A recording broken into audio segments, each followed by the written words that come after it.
Cool beans. So welcome to the ThinkorSwim mobile tutorial. This is going to be a very, very quick run through. Going to show you how to buy and sell to close option contracts. So we're buying to open and selling to close specific positions here. From the positions page, you see I'm not in anything. The overview is basically going to be anything you've highlighted, any markets that are open, and any orders that have already been filled or are working or canceled as well will pop up here on this bottom left tab, the overview page. The way I enter positions, and I recommend you enter positions, is always use the spyglass in the top right corner. So that's what I just clicked, and you see some recent searches there.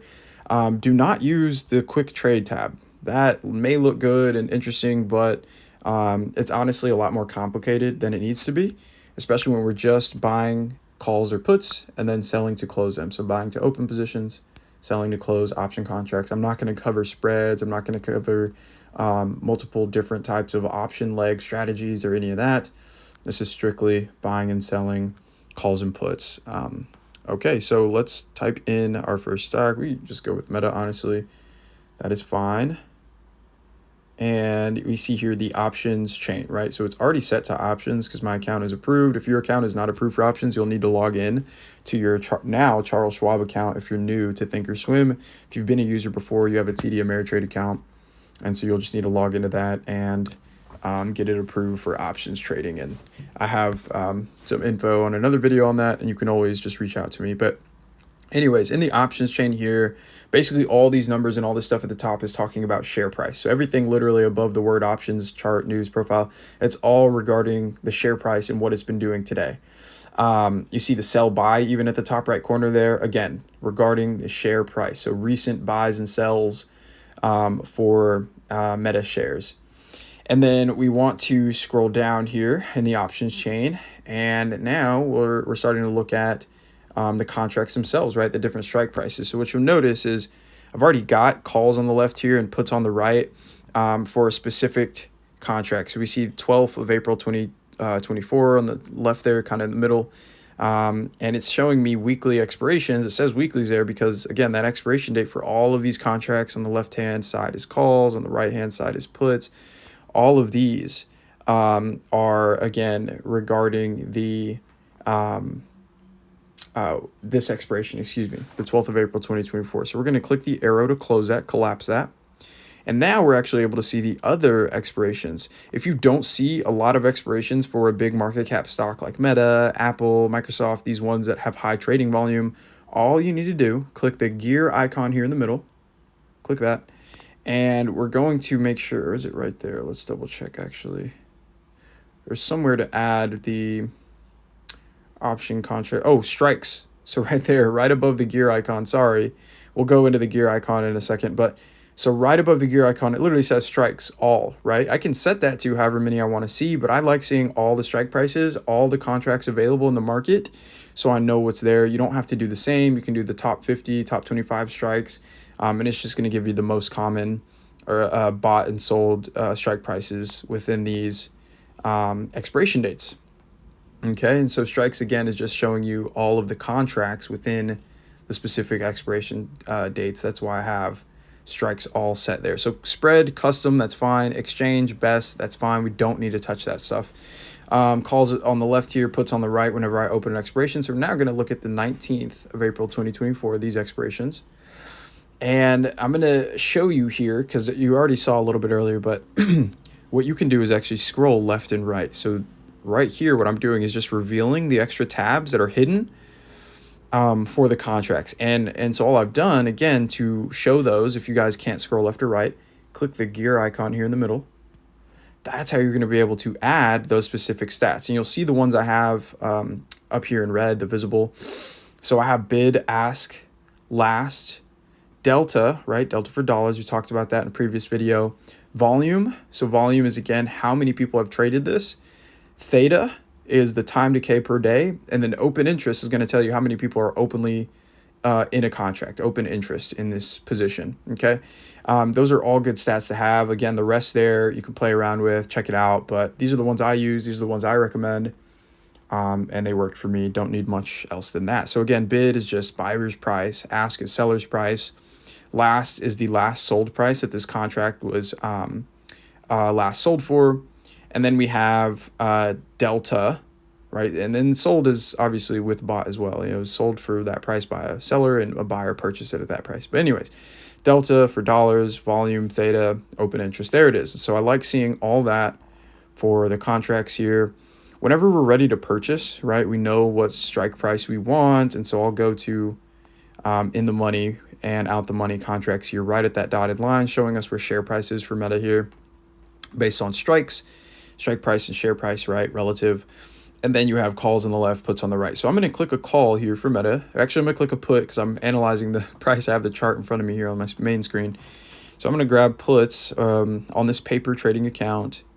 And we're going to look at potentially open interest, volume. There's a lot of people. It seems to be in the 510p. So 510p expiring next week. $600 ranging about from 620 to 630 in price. I'm going to click either the bid or the ask. It doesn't really matter. It's going to open the buy page either way, but that's all you have to do to select that contract. So again, we see 510, right? Puts on the right. I'm clicking the 620. Boom. It already knows that, okay, now you want to open a position, right? So hit next. And boom, here is the screen where we need to submit the order to make the purchase. So sell is automatically set. We don't want to sell to open position. So I'm going to click that button and change it to buy. And then we have to the right of the buy limit and day. I'm going to change the limit here. Limit is order type. I don't want a limit order type. I want a market order type. Okay, so market price is what this is going to buy for. You see quantity there is set automatically again to 10 contracts. Let's say I only want 2 of these. Okay, spending $1,200 here. And then cost of trade, exchange, account. Perfect. That's all we need. Conditions, all that other stuff, extra, you don't need it to enter a position. It's not required. You can learn about that stuff.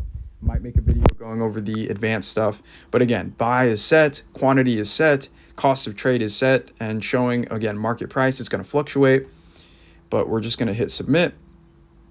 Right here, we see it, save and paper trade. So again, paper trade is what it says here because I'm on the paper account. And there it is. So order submitted, order was just purchased, right? It's instant buy when you do market price and instant sell when you do market sells, okay? Sell to close, which we'll look at next. So right now, here's my position for Meta. We're already up $5, 0.5%. You can see I've made money on this. My profit loss for year to date. So since January, I've made money on Meta in my paper trading account just because I like to enter positions for fun sometimes and practice. So up 7%, great, 5%, or excuse me, 0.7%, 0.4, $5, whatever. Great. So this is your positions page, okay? This is where everything is held. Again, overview is not going to show you anything but the orders you submitted today, the account balance, all that type of good stuff.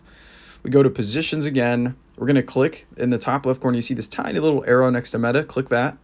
Boom. It drops down your 2 contracts. It shows you right there. +2. It means 2 contracts. I'm going to click that. And then right there, close selected. Roll as if you want to choose a different expiration date, but the same strike price. Don't really care about that. Don't need that unless, you're worried and whatnot. But you will have to pay more money to do that, mind you, as well. And close selected. So here is the button that we navigate to sell the position. So now the sell button there, that's perfect. We don't need to change that. We are selling these contracts. This is sell to close, not sell to open, like it was showing on the first page, right? On that first buy screen, when it automatically populates sell, that's a sell to open position because you're not in any contracts, right? What that means is you'd be listing contracts on the open market, which is very expensive to do. And so rather than do that, we're going to sell this contract here at market price. Again, so sell, don't need to change that. We went to the right page, positions, clicked our contracts, sell to close. Limit, changing it back to market. I want the market or best available price, okay? Quantity, we're selling 2. Day just tells you for how long this order is submitted. So it's a sell order for today. Again, market will be instant fill, so you don't really need to worry about that at all with market orders. But again, yeah, it's very simple. Bottom right, review, paper trade. We see it here. It's just letting you know the full cost. The exchange is obviously charging their own little fees and whatnot. It's very minimal though. And $15 we're up. It still hasn't closed this position. It looks like it's still sitting there. Oh, maybe it closed already. I'm just checking my main page here. And we see that profit sitting there. Okay, nope, looks like it didn't. May have rejected my order, no worries. I'm gonna go submit it again, close selected, probably because market price changed. So market, sell, review. And again, the reason or how I knew it didn't sell, let me go back, I can show you. The box, oh, there it is. So it just sold at market price for me. It looks like it sold at break even. If I had submitted a new market order there to sell, it might have rejected that one, but no worries. Anyways, again, paper trade, I'm not looking for profit or loss necessarily, always looking for profit actually, but that's it. It's just buy to open, sell to close. You can see it says 0 now there under meta, so I'm completely out of the position. Had an opportunity to collect $15 there. If I'd have just waited a little longer, submitted my market order at a better time. But again, no worries, not worried about it. This is a paper trading account. And that's it. So buy to open, sell to close. Again, very simple tutorial here. We could practice again, top right, search real quick. Let's do NVIDIA. We're going to look at puts for NVIDIA again. Always check your analysis first, but we'll just go with the weekly. It'll be cheaper contracts, right? Closer to expiration. We're going to do a buy P. We're going to grab the 1120, or excuse me, the 865P here, expiring 12th of April. Costs about $1,100 here. So next, again, it shows sell. I want to change that to buy. So we buy to open, still loading the stuff, whatever. Market price is going to be best available price. 10 of those contracts. Let's do 5. I only want to spend 5K here. Paper trade.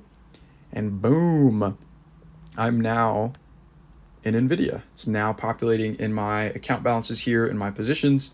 Same thing, right? Shows me if I scroll the P&L, year to date, all that stuff. Looks like I haven't traded, or no, I have traded NVIDIA this year. Or no, I haven't traded NVIDIA this year. Or no, I have. I guess it's just right now. That's why. Okay. Anyways, down $100 here. Not worried about it. Might hold a little longer, see if we can get back up in green. But that's it. That's it. And then to sell to close again, click, close selected. Takes us to the buy page. Don't have to change the sell button. We'll just click market, sell, and boom, I would hit review, submit trade, all that stuff, and it would close. So hopefully we can get back in profit before I close. But yeah, have a great day. Any questions you have, feel free to reach out to me. It's not much more than that, and God bless.